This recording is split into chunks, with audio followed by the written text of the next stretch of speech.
What's poppin', everybody? Hope you're all done binge watching All or Nothing Tottenham Hotspur like I have. If you haven't, spoiler alert, Spurs didn't make top 4. No, but in all seriousness, I promised you guys we'd be doing a full-on review of the season, and we'll also be comparing it to other football documentaries. If you like this video, it only makes sense to give it a thumbs up. That tells us that you guys actually like it. And if you really like the video and you also like your friends, you should probably share that joy with them. And if you want just a little bit more, then just make sure to subscribe to Lingo Sports.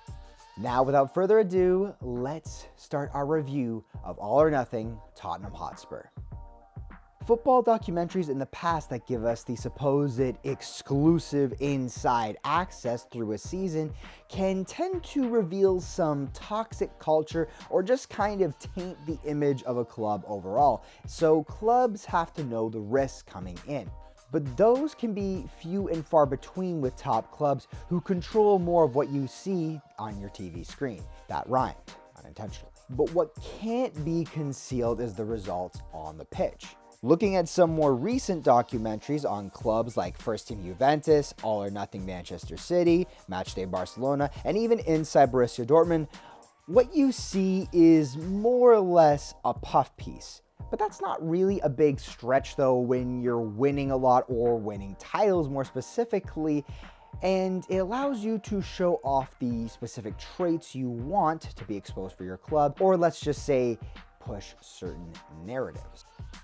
For Juve, it was their perfectionism. For Barcelona, it's their mantra, more than a club, and a lot of focus on Lionel Messi's legend. But they also had to add some entertainment in different ways because of their extreme success. Barca and Juve used in-depth player profiles. Manchester City does similar stuff, showcasing the beautiful play of their possession style and advertising a fun-loving environment that anybody would want to be a part of. Oh, and of course, you got Pep Guardiola to hand things up just for extra measure. For Borussia Dortmund, they catered to their die-hard fan base, focusing on the players, their connection to the club, and referencing the history of the club in a mostly successful season that actually ends up in disappointment. The main thing that these documentaries have in common is that they don't really show the image-tainting moments. For instance, I was waiting the entire season to see the milk fight between Jose Mourinho and Ederson that happened after the Manchester Derby. But sadly, we didn't get to see it. City's image is constantly under attack because of how they earn their money and Sheikh Mansour's humanitarian issues. But as we all know, Tottenham had a season full of dramatic made-for-TV moments. And all I could think of was, man, Amazon, you gotta show it this time. As it turns out though, Daniel Levy and Tottenham were fully ready to let you see everything. They held nothing back in what was a really turbulent season for Spurs. You get the shouting match between Heung-min Son and Hugo Lloris, a talk with Tanguy Ndombele, and a taste of Eric Dyer jumping into the stands to confront hecklers. Jose Mourinho's meetings with players and club staff are something we haven't seen in other documentaries past, or even the more heated confrontation between him and Danny Rose. Not only that, we see nearly every single team talk, whether it was the week of the match, pre-game, post-game, in training, or after full time. But I know what you're saying. Of course, Jeff, how could a guy like Jose Mourinho resist the cameras? A chance to show his cult following, his methods, his ideology, and his world through a different lens. What you do see is the idea that he wields with an iron fist is probably overblown. Yes, he's demanding, but he does always tend to show faith in players' ability through hard work and commitment to the cause. All this does is back up the positive viewpoints you see from other players. What he does do though with players, and in this case the audience as well, is manipulate, skew the world in the lens that you see it from. For instance, it works out really well in the real world and in the show that Harry Kane and Heung-min Son are arguably two of Spurs' most impactful players in their prime years.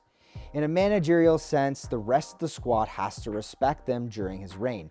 They also fit his mold very well. They comply easily, are very hardworking, and will die for the cause. This also in turn works perfectly because the majority of Spurs fan base has a similar respect and love for those two players.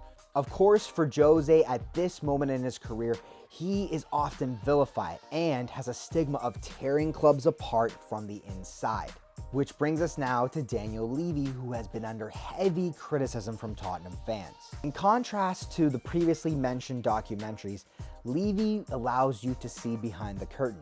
He accepts the chaotic season that the club has went through. In contrast to the other documentaries we just mentioned, Daniel Levy wants to take you behind the curtain, showing you, the viewer, that he has nothing to hide and that the club is going through some really tough times, but he's doing his absolute best to battle through them, and he wants the best for your team. This included having good relationships with players and, maybe more importantly, Jose Mourinho, something he didn't have with the previous manager, Mauricio Pochettino, as things fell apart. Speaking of Pochettino, he didn't seem happy at all during his short time on All or Nothing.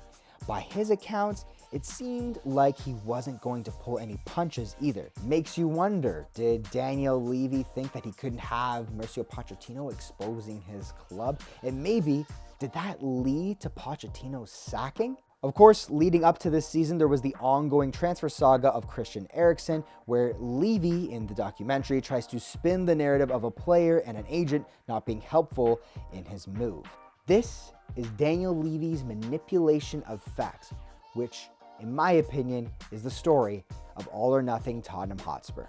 At the end of the day, though, this was definitely entertaining for sure, and was probably better than all the rest. Coming out of this, I think Jose is really the big winner here, with his stock and fandom really going up. As for Daniel Levy and the players, though, there's going to be some mixed reviews for sure. My 2 cents, I think Daniel Levy just comes off really disingenuous here. On a positive note, I found even more love for Heung's son.